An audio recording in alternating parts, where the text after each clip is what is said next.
Section 9.1, correlation. With this lesson, we're gonna take a look at these objectives. We will do an introduction to linear correlation.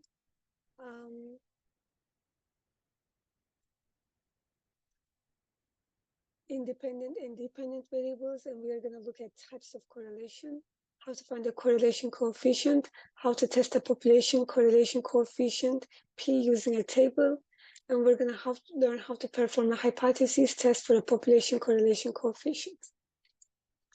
So the first definition we're going to look at is called correlation. Correlation means a relationship between two variables. The data can be represented by ordered pairs like X and Y. X is always the independent variable, or in other words, we can call it explanatory variable. Y is the dependent variable, or we're going to call it as response variable. In a scatter plot, the ordered pairs X and Y are graphed as points in a coordinate plane. The independent variable X is measured on the horizontal axis, and the dependent variable Y is measured on the vertical axis. A scatter plot can be used to determine whether a linear correlation exists between two variables or not.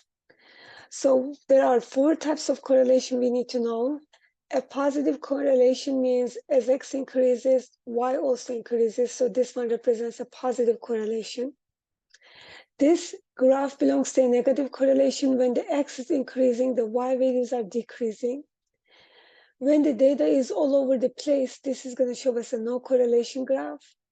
And then this one, when it makes like an upside down U shape, this is a nonlinear correlation. So these are the four correlation types. Here's an example we're going to look at. A researcher wants to determine whether there's a really linear relationship between a country's GDP and carbon dioxide emissions. The data, 10 different countries in a recent year are shown in the table. Display the data in a scatter plot and describe the type of correlation. So we have the GDP values, and in the table, they say that these are the X values. And then we have the carbon dioxide emissions, which are the Y variables for this data set. Using a technology, or since it's only 10 points, you can also plot these points on a scatter plot. When you look at this, you look at your graph, it appears to be a positive linear correlation. So when you look at your data, when X values are increasing, the Y values are also increasing. So this is going to be a positive linear correlation. Second example here, we have this data again, which is the hours of exercise, which is X. And then this second point represents the GPA for the student. So when the student is studying 12 hours, this is the GPA. 0 hours of exercise is 3.9 is the GPA. So when we look at this, when we point these X and Y values on a scatter plot, here there's no positive correlation nor negative correlation. So from the scatter plot, it appears that there is no linear correlation between the variables. The number of hours a student exercises each week does not appear to be related to the student's grade point average. You can use technology to construct your scatter plot. Here's an example. Old Faithful, located in Yellowstone National Park, is the world's most famous geyser. The duration of several Old Faithful eruptions on the times until the next eruption are shown in the table. Use technology to display the data in a scatter plot. Determine the type of correlation. So this is the first column is the duration. This is the time, again duration, and this is the time. So reading from left to right, as the durations of the eruption increase, the times until the next eruption tend to increase. So you can just enter this data set to the Excel or Minitab or TI-84 and StatCrunch. And these are the four different visuals that these four technology is going to give you. And then when you look at them, they show you like a positive correlation. Now, correlation coefficient R is very important in statistics. Correlation coefficient, it's a measure of the strength and the direction of a linear relationship between two variables. The symbol R represents the sample correlation coefficient. And then this is the formula for R, which is a very long formula and represents the number of data pairs. The population correlation coefficient is represented by rho. That's how they're reading this letter here as rho. So the range of the correlation coefficient, this is important, and this is sometimes on the test questions. R is always a number between -1 and +1. If R is equal to a -1, there's a perfect negative correlation. If R is close to 0, there is no linear correlation. If R is 1, there's a perfect positive correlation within this data set. So R is equal to 1, it's a perfect positive correlation. If R is a number closer to 1, but it's less than 1, as you can see here, there's a strong positive correlation. If the R value is less than 0.5, still positive correlation, but it's kind of a weak positive correlation. If R is -1, perfect negative correlation. If R is -0.92, it's a very strong negative correlation. If R is 0.04, if R is like 0.04, this will be like no correlation because R value is almost to 0. So in order to calculate the correlation coefficient, these are the steps that you will be following. You're going to find the sum of the x values. You're going to find the sum of the y values. Multiply each x value by its corresponding y value and find the sum. So that's what sigma x times y means.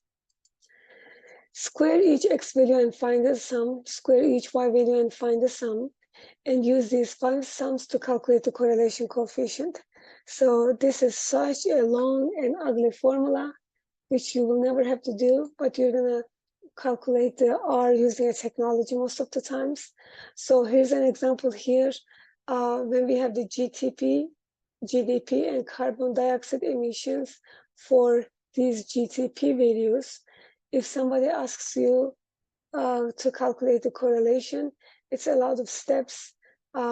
You have to do X, so you have to add all these X values. You have to add all these Y values.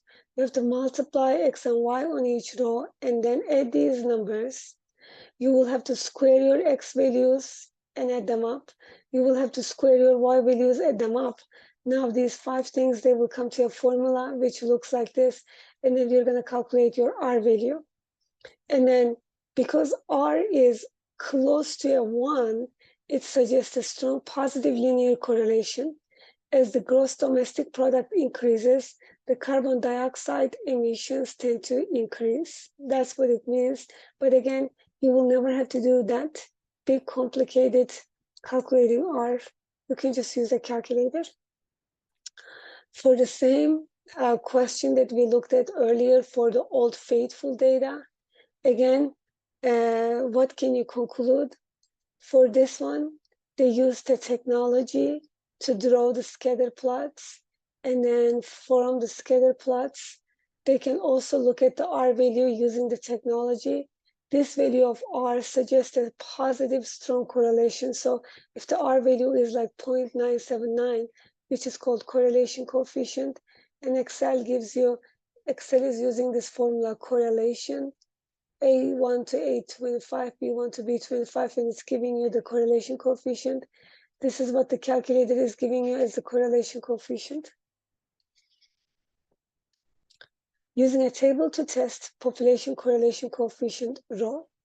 Once you have calculated your R, the sample coefficient, you will want to determine whether there's enough evidence to decide the population correlation coefficient P is significant. Use table 11 in appendix B.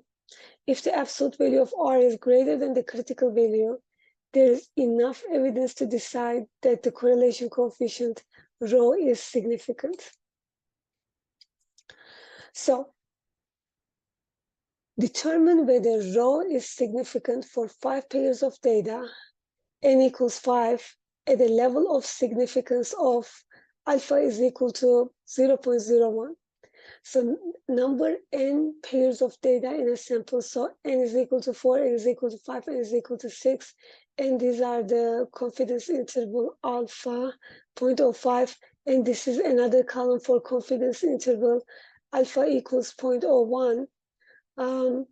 So n equals 5, and when this is the confidence interval, this will be the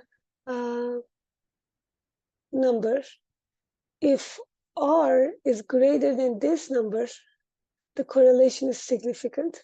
Otherwise, there's not enough evidence to conclude that the correlation is significant. So using table 11 for the correlation coefficient rho. So you're gonna need your n, determine the number of pairs of data in the sample, specify the level of significance, which is alpha, find the critical value, use table 11 in appendix B, decide if the correlation is significant. If absolute value R is greater than critical value, the correlation is significant. Otherwise, there is not enough evidence to support the correlation is significant, and interpret the decision in the context of the original claim. Okay, here is an example about what we are all saying. Using the old faithful data, you use 25 pairs of data to find R is equal to 0.979. Is the correlation coefficient significant? Use alpha equals 0.05. So they're saying that you entered all this data to a scatter plot using a technology, or you can just use Excel, and you found out that this is the R value for this data set. So you're gonna decide, is the correlation coefficient is significant? So this is what table 11 looks like. Table 11 shows you the n values and alpha values. And then if you go back to question, they told us to use the alpha is 0.05. So you're gonna look at the column where alpha is 0.05. N is equal to 25. So you're gonna find the 25 on the n column, and you will only look at this column because the other one is for alpha is equal to 0.01. And then here, this is the correlation coefficient. Using table 11, you find that the number in that column and row is 0.396. And then they give you that this is the correlation coefficient. Now, because this is bigger than what the table is showing you, you can decide that the population correlation is significant. And there's enough evidence at the 5% level of significance to conclude that there's a significant linear correlation between the duration of old faithful eruptions and the time between the eruptions. So a hypothesis test can also be used to determine whether the sample correlation coefficient R provides enough evidence to conclude that the population correlation coefficient rho is significant at a specified level of significance. A hypothesis test can be one-tailed or two-tailed. Okay, so we're gonna look at these tests. Left-tailed tests. Hypothesis is rho is greater than or equal to 0, no significant negative correlation. Alternative hypothesis is rho is less than 0, significant negative correlation. Right-tailed test, and that means no significant positive correlation for H null, and H alternative will be significant positive correlation. Two-tailed test, which is rho is 0, no significant correlation. Alternative test will be rho is not equal to 0, which means significant correlation. The t-test for the correlation coefficient. A t-test can be used to test whether the correlation between these two variables is significant. The test statistic is R, the standardized test statistics. So t value is equal to R over sigma R, which is R is equal to sigma R is 1 minus R squared over n minus R, and take the square root. Follows a t distribution with df n minus 2 degrees of freedom, where n is the number of pairs of data. Note that there are n-2 degrees of freedom because 1 degree of the freedom is lost for each variable. So this is the guideline for using the t-test for rho. You're going to state the null and alternative hypotheses, so H0 and HA. You're going to specify the level of significance, which is your alpha. You're going to identify the degrees of freedom, so DF is n-2. And then you're going to determine the critical values and rejection region. So you're going to use table 5 in Appendix B. Find the standardized test statistics, so T value will be calculated using this formula. And then you're going to make a decision to reject or fail to reject the null hypothesis. If T is in the rejection region, reject H null. Otherwise, fail to reject H null. And interpret this decision in the claim context of original claim. So after we looked at these guidelines, let's look at an example together. So previously you used 10 pairs of data to find the R value to be this number. Test the significance of this correlation coefficient. Use alpha to be a 0.05. So we're going to first state the hypotheses. The null and alternative hypotheses are H null is rho is equal to 0, which means no correlation. And the alternative one is rho is not a 0, which is a significant correlation.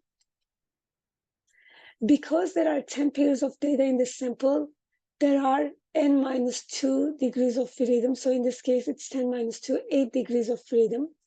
Because the test is a two-tailed test, alpha is 0.05 and degrees of freedom is 8. The critical values for negative T0 is this and T0 is this.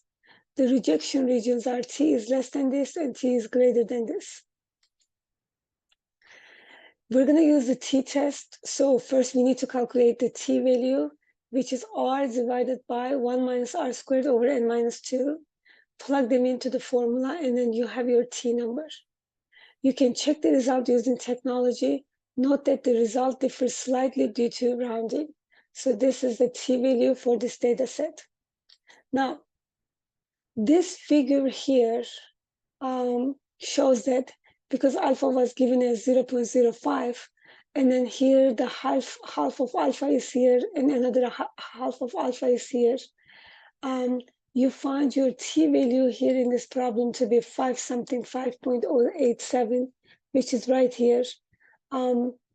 This is the rejection point. The figure shows the location of the rejection regions and the standardized test statistics. Because T is in the rejection region, you reject the null hypothesis. There is not enough evidence at the 5% level of significance to conclude that there's a significant linear correlation between the gross domestic products and carbon dioxide emissions. That's how you do these questions, and these numbers are coming from the table. Correlation and causation. The fact that two variables are strongly correlated does not in itself imply a cause and effect relationship between the variables. When there's a significant correlation between two variables, you should consider the following possibilities. 1, is there a direct cause and effect relationship between these variables? Does X cause Y? 2, is there a reverse cause and effect relationship between the variables? Does Y cause X? 3, is it possible that the relationship between the variables can be caused by a third variable or by a combination of several other variables? Variables that have an effect on the variables being studied but are not included in the study are called lurking variables. Correlation and causation, this is the last question. Is it possible that the relationship between two variables may be a coincidence? And this concludes section 9.1.